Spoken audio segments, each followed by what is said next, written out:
precisamente la gran diferencia de trabajar con pacientes en cáncer avanzado a pacientes con una situación de enfermedad crónica nada más, ¿no? Es que el horizonte, ¿no?, de un final próximo o de un final nos obliga a trabajar a veces por unas vías de administración de fármacos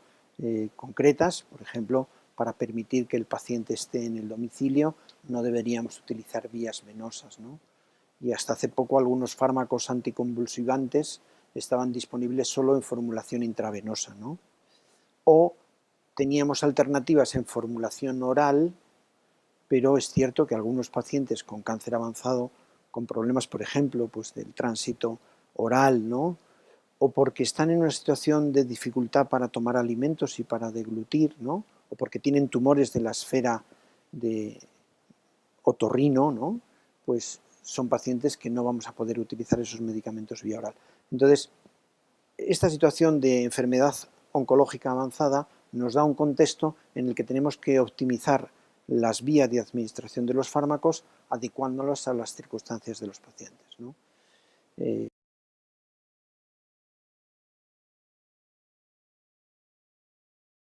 Por ejemplo,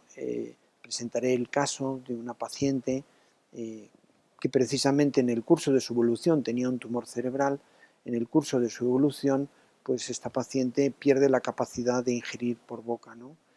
y tenía convulsiones por su tumor cerebral y decidimos pues utilizar un fármaco por vía venosa porque estaba en el hospital, ¿no? Pero eso nos obligaba a que permaneciera en el hospital, ¿no? Entonces pues decidimos pues intentar utilizar fármacos por vía oral. Finalmente no volvía a tener episodios convulsivos, comiciales, y intentamos explorar la posibilidad de que ese fármaco se utilizara por vía intravenosa. Hicimos estudios de investigación, encontramos experiencias en la literatura y en otros hospitales donde eso se había utilizado y decidimos documentar la práctica del uso de este fármaco, que es de cierto uso porque es un fármaco muy potente y reciente, que es el leviracetam, y lo empezamos a utilizar por vía subcutánea monitorizando los niveles en sangre de este fármaco. Y con eso pudimos demostrar que es una opción en la utilización del fármaco por vía subcutánea, no solo por vía intravenosa, y que se alcanzan niveles fácilmente, y eso permite que este paciente pueda permanecer en el domicilio sin necesitar un hospital para administrar ese fármaco, ¿no? Otro de los casos que presentaré es un paciente que tenía crisis focales, convulsiones parciales, no generalizadas, y que para controlarlas necesitábamos administrarle inmediatamente de una crisis parcial cuando ocurrían, porque conseguíamos que solo ocurriera esporádicamente, pero seguía ocurriendo a lo mejor 1 o 2 veces por semana, ¿no? Pues le administrábamos inmediatamente para que cedieran, porque cuando empezaban se mantenían un tiempo, pues le administrábamos una medicación vía subcutánea, ¿no?, para que tuvieran más incisividad, más rapidez de acción, ¿no?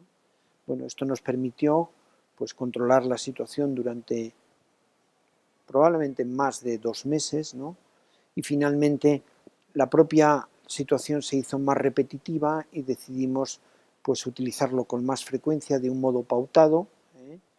El paciente empezó a estar como más somnoliento porque este fármaco que utilizábamos era una benzodiazepina que disminuye algo el nivel de conciencia,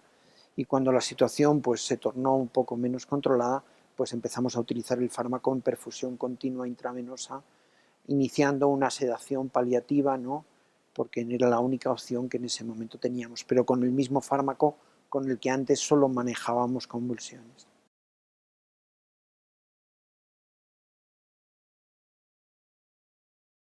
Este caso enseña que la sedación al final de la vida por una situación como convulsiones repetitivas no es una situación que podríamos definir de on-off, en la que voy y duermo al paciente, no, sino que es dentro de la misma situación armónica de control de síntomas, dentro de la misma coherencia de aliviar,